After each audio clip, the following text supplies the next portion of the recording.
It should come as no surprise to anyone that we love the Fate franchise here on this channel. I mean, just look at the number of Fate Grand Order videos we've done. We've also played through Fate Extella and Fate Unlimited Codes, and we plan to play more in the future. Like I said, we love Fate here, so I decided to look at one of the spin-off series today, Fate Kaleid Liner Prisma Illya, which came out in 2013, meaning that it predates both Fate Apocrypha and the full series of Fate Stay Night Unlimited Blade Works. But just by looking at the cover of the DVD, you can already tell that it's going to be something different. The main character is Illya von Einsburn, who was definitely a big part of the original Fate Stay Night, and was a minor part in Fate Zero, and it looks like it's going to be something akin to Sailor Moon or Cardcaptor Sakura. Yep, this Fate series is a magical girl anime, which means that it'll be something new at the very least. Will it be good? Will it be bad? Well, if nothing else, it'll be different. So strap in and get ready for Fate Kaleid Liner Prisma Illya. Our episode starts with Illya and Shiro actually living together and having a life like a normal family. Lazaret and Sella act like their caretakers rather than the Einsburn maids.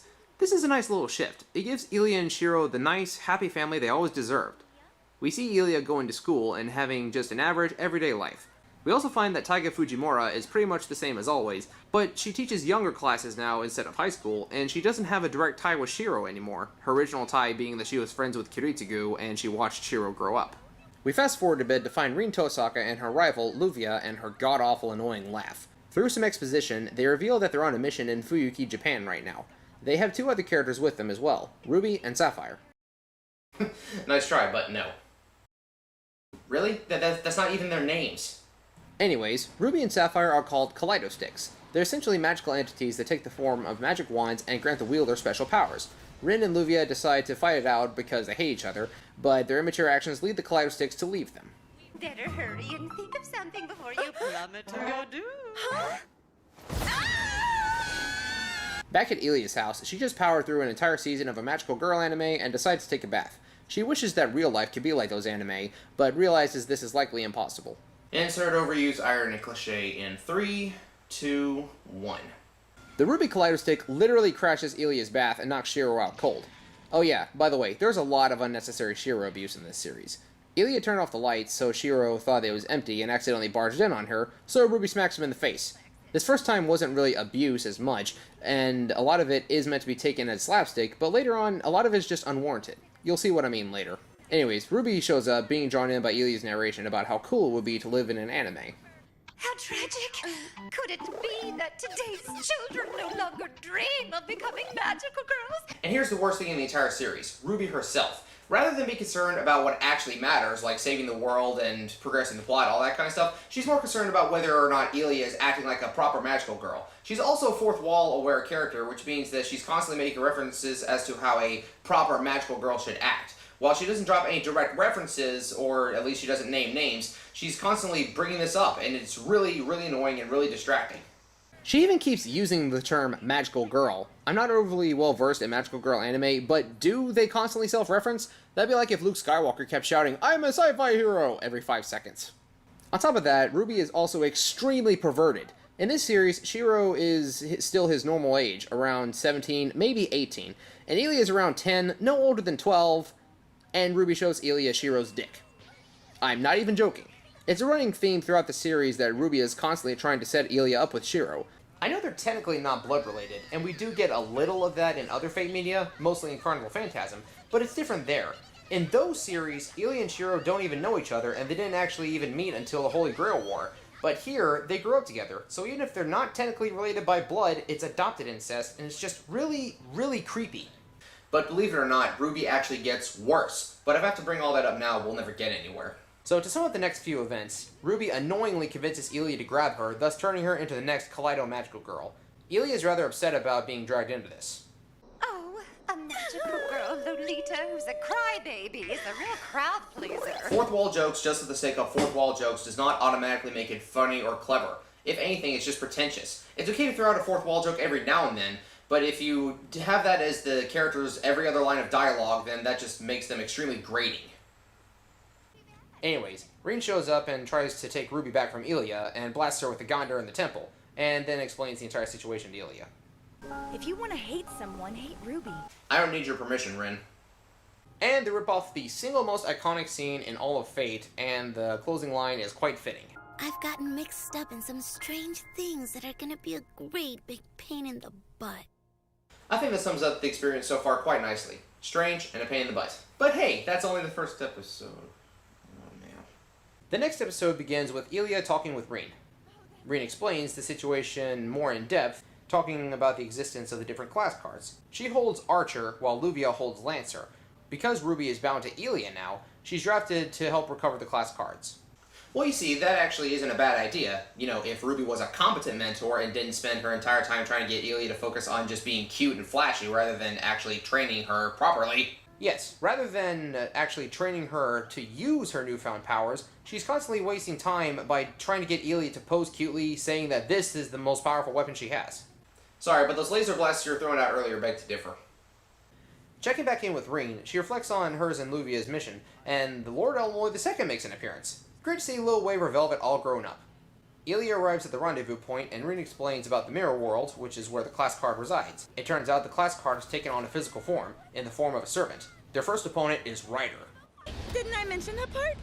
Oh, no big deal. You just gotta get the class card. Oh yeah, and by the way, you have to fight a heroic spirit to the death despite you having literally no combat experience. No big deal. No big deal. Well, one thing I gotta say, despite all the stupidity in the series, the fight sequences are really, really awesome. Some of them are on par with Fate Zero and even the Unlimited BladeWorks series, so at least we have something to look forward to. So after some bumbling about, Illya manages to last long enough to weaken Ryder. Ryder is then about to use her Noble Phantasm, only to get cut short by a second magical girl appearing. She summons the Cursed Spear, Gay Bulk, and impales Ryder, claiming the class card for herself. Thus we are introduced to our second main character, Miyu. Oh crap, not you again! Shut the hell up! Thank you! The mirror dimension starts to crumble, so Miyu sends them all back home. Rin and Luvia are still at odds, and Luvia leaves, after another grating laugh. Rin then explains that Illya will have to help again. The next day, Miyu transfers to Ilya's class. Typical. Looks like things have taken a turn for the cliché. Just because you point out a cliche doesn't mean it's not overused. So the blue magical stick gets a little screen time. She's much more polite and less irritating than her pink counterpart. Honestly, I think this would be a lot better if she had teamed up with Illya instead of Ruby. The Magic Stick sisters give Illya a more in-depth rundown on the current situation, explaining how there are many distortions throughout the city and that each one has a class card, hence why Rin and Luvia were dispatched with Ruby and Sapphire. Heroic spirits are mentioned, but they're not quite the same as they were in Fate's Stay Night. They aren't summoned for a Holy Grail War, but instead the class cards act as a conduit, allowing the wielder to call upon each class's Noble Phantasm, so they're taking a detour from the basic outline of a Fate series. Okay, this could actually prove interesting. After the update on the situation, we return to the classroom and find Miyu excelling in everything she tries, much to Taiga's frustration. They then start doing some freeform drawing. WTF do you think you're drawing? I broke away from the outdated views of society by illustrating the love between two handsome young men. That was... relevant? And Miyu draws Picasso. Again, Taiga is upset because Miyu is too good at school, excelling in everything, from cooking to gym class. What is wrong with you? I feel like there should be some commentary about the current education system here. After school, Miyu meets up with Illya. Miyu doesn't really like how lightly Illya is taking the situation. Later, Illya arrives home to find a new mansion has been built across the street from her house. It turns out that this is where Luvia and Miyu live. Construction suddenly began early this morning. With buildings getting done that fast, they might have had some help from Skathaha's runes. After a bath, Illya prepares to take on her nightly mission, and we go to the next episode. We pick back up with them preparing to jump to the Mirror World. Rin and Luvia are still at it. They head into the Mirror World, and the fight doesn't last very long. They return literally less than 10 minutes later, all beat up. Luvia then starts taking her frustrations out on Sapphire, and... Ooh, that looked painful. The opponent they were fighting this time was Caster. She has multiple long-range magic attacks and laid the smackdown on our heroes. They explain that Caster has a special shield called a Prana Directional Plane that blocks all ranged attacks, and they need to fly to get over it. Illya says that she's been able to fly for a while, because... Magical girls are supposed to fly. But Miyu apparently can't fly, because... People can't fly. They decide to call it a night, and then use the next day to train. Illya practices with the Archer class card, and gets a bow, but no arrows. In order to get Miyu to fly, Luvia decides to drop her out of a helicopter. Free falling without a parachute is dangerous. Oh, so is that why you dropped Luvia back in the first episode? Miyu is pushed out of the helicopter and crashes next to Illya. Because she can't seem to get a grasp on it, Miyu asks Illya to teach her how to fly. She tells Miyu to say things like "wee" and "yay" to help her fly, but it doesn't work. Although this little exchange does kind of remind me of that time in Teen Titans when Starfire and Raven switched bodies. How do you fly this thing? When you feel the unbridled joy of flight, you will fly. So does that mean the Starfighter is secretly a magical girl? So Illya figures out the reason Miyu can't fly. It's because she doesn't believe she can. Her mind is too logical, so anything that's impossible is completely impossible, despite her having all these new magical powers. Because that makes sense. So to get her to expand her mind a little bit more, Illya decides to show her what a magical girl should be by letting her watch a magical girl anime. Well, it's only an anime after all, so it's best to just watch it without overthinking things. Lady Miyu. Maybe I should take Ilya's advice, because this nonsense is starting to get to me. After they get done, they return to the jump point and decide to take on Castor again. Miyu reveals that she still can't fly, but she can jump repeatedly using her magic. The fight sequence is, again, pretty awesome. When they get over the shields, they attack full force. But even when they're working together and just beat the enemy, Rin and Luvia are still bickering! Not everybody's born into money like you. Excuse me? Can you run the by me again? I don't think I heard you properly that time. Not everybody's born into money like you. Are you sure you have the right character? This is Rin Tosaka we're talking about. She was born into money in the original Fate continuity. Now, I'm sure she wasn't as rich by the time Fate Stay Night rolled around because Kirei squandered her fortunes and all that, but at the very least you could have reworked that line because it was so poorly written for this situation. Like, that was such an out-of-place line that I can't even make a good comparison. That'd be like Garfield saying, "I hate lasagna," or having Captain America say, "Hail Hydra." Oh wait, that actually did happen, didn't it? While they were busy fighting like children, Castor reveals that she's not quite finished yet. So in a last-ditch effort, Miyu makes a jump for her, jumping off a shot that Illya fires at her, and stabs Castor with Gay Bulk, claiming the next class card for herself. But for some reason, the mirror field isn't collapsing. Turns out they're in for a world of hurt. Our next episode starts with Luvia and Rin getting blasted by another enemy. There was a Saber class servant in the mirror world with them. Saber Alter, an evil, much stronger version of the original Saber, Artoria Pendragon. Seeing their mentors in trouble, Illya asks Miyu to use the spear again, but they reveal that it has a cooldown time of several hours, as Sapphire describes it. So, they're on their own for now. They discover that Saber is surrounded by a dark mist, which is apparently shielding her from all long-range attacks. Eventually, Rin and Luvia wake up, and they're still bickering. Realizing that they're no match for Saber, Illya and Miyu give the Kaleido Sticks back to Rin and Luvia.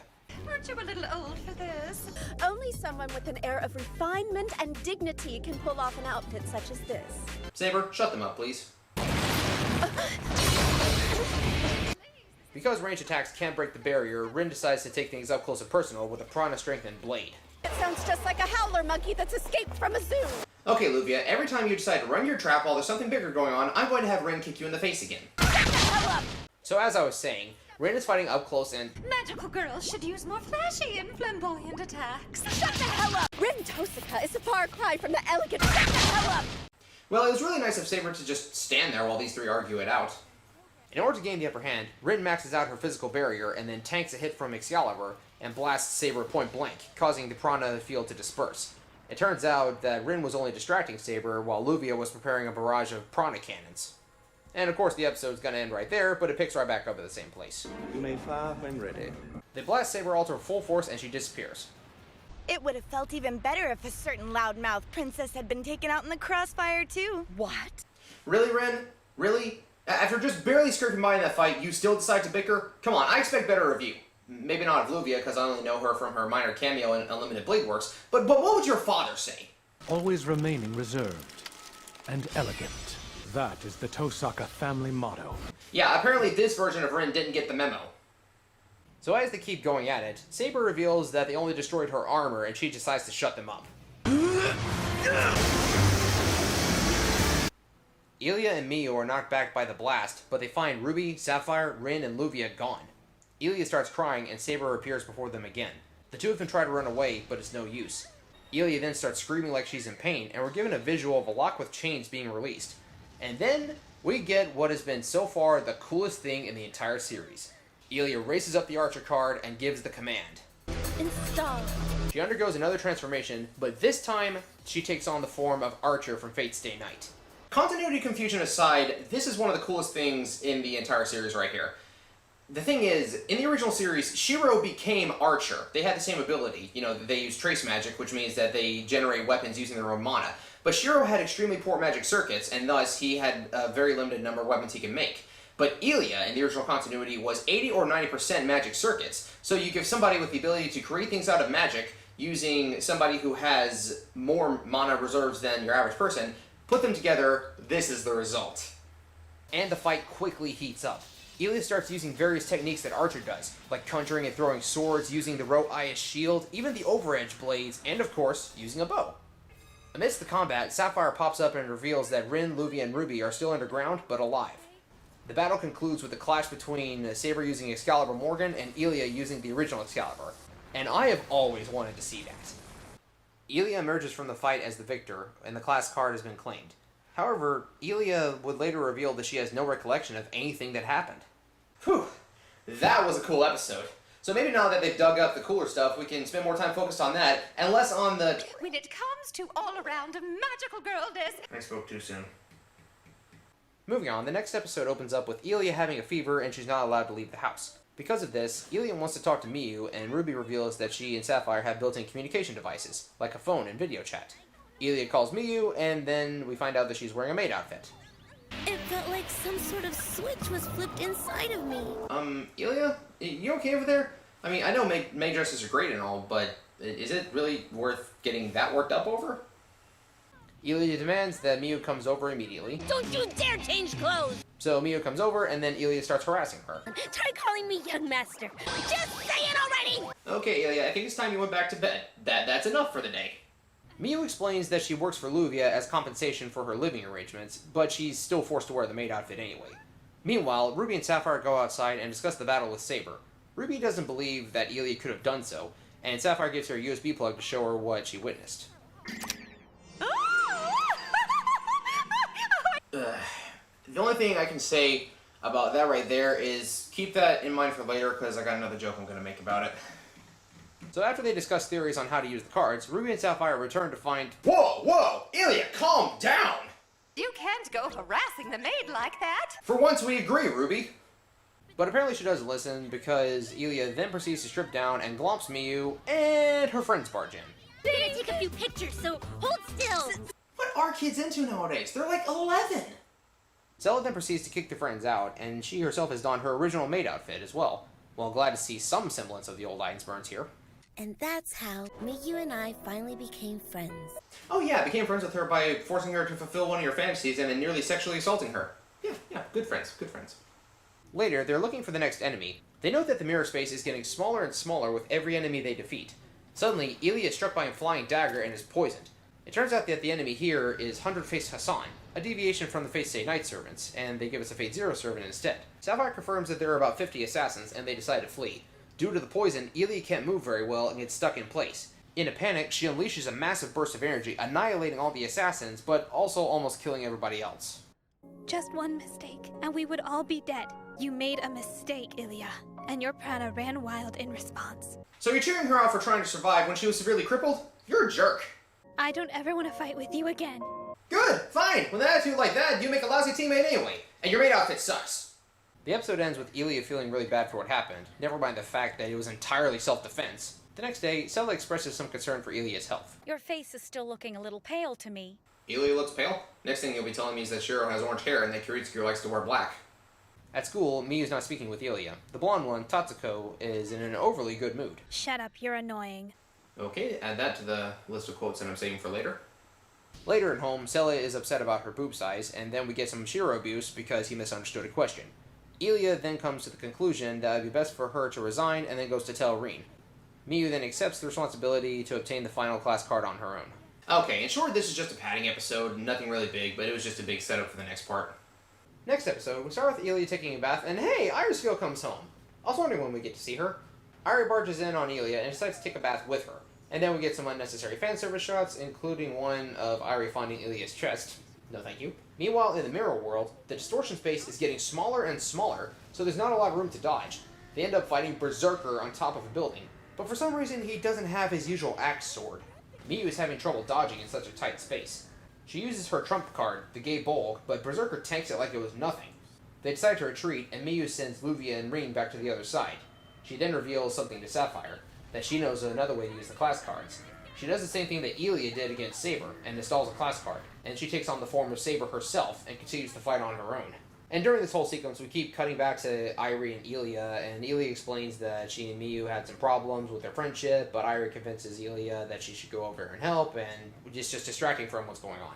Saber Miyu then chops off Berserker's arm and impales him, taking another one of his lives. But after he regenerates, normal sword swings don't affect him anymore. Miyu then begins charging up her noble phantasm, and she says that she has to defeat Berserker on her own because she doesn't want Illya to get involved or hurt. She then unleashes the Holy Sword and blasts Berserker away.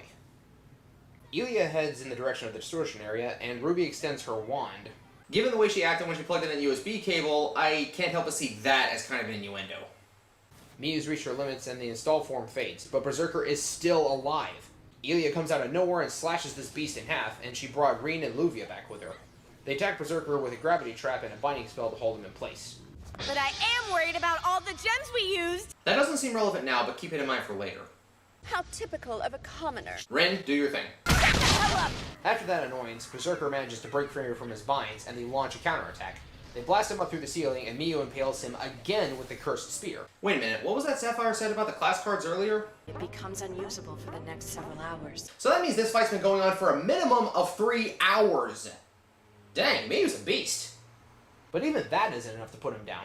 For those who aren't aware, this particular Berserker has 13 lives, and you have to kill him 13 times to put him down for good. I lost count of what life this is, though. And what they do next is pretty freaking cool. Parallels include! Both magical girls utilize the Saber card and summon multiple Excaliburs. This time, Berserker stays down, and they retrieve the class card. After returning to the real world, Rin and Luvia tell the girls that the mission is finally over and that they'll be returning to London. Luvia takes the class cards and runs away, planning to take all the credit for herself. Illya and Miyu decide to head home. The next morning, Illya thinks that she's being woken up by Shiro and tries to kiss him, but it turns out it was Miyu instead. Okay. The majority of the rest of the episode is basically just Miyu being overly clingy to Illya. Nothing really of interest. We finally return to the plot when Rin gets a phone call from Lord Elmoy II, and he basically says that despite their completed mission, Rin and Luvia are still going to have to stay in Japan for at least a year while the two of them learn to get along. Then, and only then, will they be allowed to return to the Clock Tower and become the Grand Master's disciples, which is what their goal was the entire time. So says the Grand Master. The next episode is pretty much just a relaxation episode after all the action. Nothing really of substance. We see the classes getting ready for field day, and they'll be competing against other classes as well. The main group of girls hears Taiga talking with another teacher, and they hear what sounds like something sketchy. Just thinking about it makes my mouth water. Whoa, Fujine, are you getting into some crazy stuff after school? So, predictably, they're actually not talking about what it sounds like. The plot of this episode is basically that if Taiga's class loses, the other guy is going to get her meat. The final contest of the field day is a dance-off, and for as good as Miyu is at everything, she actually can't dance very well. And then we see Tatsuko imitating Michael Jackson. Okay, I gotta admit, that is kind of funny. Skip to the day before the event, Miyu is still practicing, but can't get it down right. Because she's a very logic-driven person, she can't let her creative expression flow, and while she gets the moves down right, even down to the centimeter, and even so far to the millimeter, as she says, she still doesn't have the right spirit for it. Illya finds her at the school and tries to encourage her. My brother told me once, if you can imagine something strongly enough in your mind, then you can accomplish anything. Sorry, but I don't think projection magic's gonna help you be a better dancer. The field day finally arrives, and we get a montage of some of the events, with Taiga's class performing high in all categories. It comes down to the dance-off, and Miyu realizes that she still can't dance as well as the others, so Sapphire decides to intervene, helping her move properly. They start the dance, and even Ruby joins in halfway through. From a distance, we see Luvia observing Miyu during the event, and okay. Now I see the reason why they decided to make Rin poor in this version. They just need an excuse to put her in a maid outfit. Be careful, Rin. Don't let Illya see you. So as it turns out, Taiga had actually won a lifetime supply of meat from a contest she entered using a receipt from the school, and the teachers were trying to decide who got the prize. Because the students felt like they worked so hard for an unimportant reason, they decided to have a meat party at Taiga's house. And that's where it is. Just kind of an anticlimactic note to go out on. So in the end, what can I say? This series is certainly different from your normal Fate route, and it has some moments both good and bad. At its best, we get some of the best fight scenes that the Fate franchise has to offer, but at its worst, we get annoying characters and gross misrepresentations of characters that are loved by a loyal fan base. I can abide Ilya's almost completely different personality because her entire life is different now. We see that, but for Rin, she's nothing like her original self besides being a prodigy of magic. Originally, she was strict and stern, very no-nonsense, but she was also tactful and cool-headed, even when dealing with the worst kind of people, like Shinji Mato. Now this wouldn't be as big a problem if the entire series wasn't meant to be taken seriously, like if the entire thing was comedy all the way through, but so far it just seems kind of confused as to what it wants to be. It has a good framework for a magical girl fantasy story, and it does get a chuckle every now and then, but they often kill the dramatic mood with Rin and Luvia constantly fighting, which has led them to getting in trouble, or having Ruby acting like a fool with her constant perversions and trying to get Illya to be more like a magical girl. Ruby is really my biggest problem with this series. Just her in general. Trying to set up an 11-year-old girl with her teenage brother and showing her his donger, and on top of that, just all of her general annoyances. If this were just any other anime series, I wouldn't shake a stick at it. But it's because it's a Fate series, I already know most of these characters from somewhere else, and I can't help but feel that they should more closely resemble their original counterparts. That said, we also lose all connection to any servant characters because servants aren't really a thing in this world. All the time we spent bonding with Saber and Castor and other characters like in Fate Zero with Waver and Iskandar, all that is gone. Those versions of the characters that we grew an attachment to don't exist here. That also raises some questions of continuity. Like, if Waver never fought in the Holy Grail War with Iskandar, then how did he end up as Sir Elmaloy II at the Clock Tower? I can pardon the Archer aspect of things, because Archer just breaks the Fate universe anyway. If he can show up in the Fate Extra series, where Shiro doesn't even exist, I can't really complain here. One thing I think is worth mentioning is that in the dub of this show, not the Japanese version, but in the dub, none of the original voice actors from any of the other Fate dubs that had come out at this point returned for this one. So, you can take that for what it's worth. Shiro's new voice actor is actually an improvement over Bryce Papenbrook, who would go on to voice Shiro in the Unlimited Blade Works TV show. I have nothing against him, it's just that he's in everything nowadays. And while Sam Riegel will always be my favorite, this new Shiro does a great job too. Illya's voice isn't actually that bad either. Not quite the same sweet and cute as the original Illya, but it feels more fitting for a normal girl, not somebody who was raised to be a Little Miss Perfect. So while it is different, I think it's fitting for this series. Rin, on the other hand, just isn't quite as good.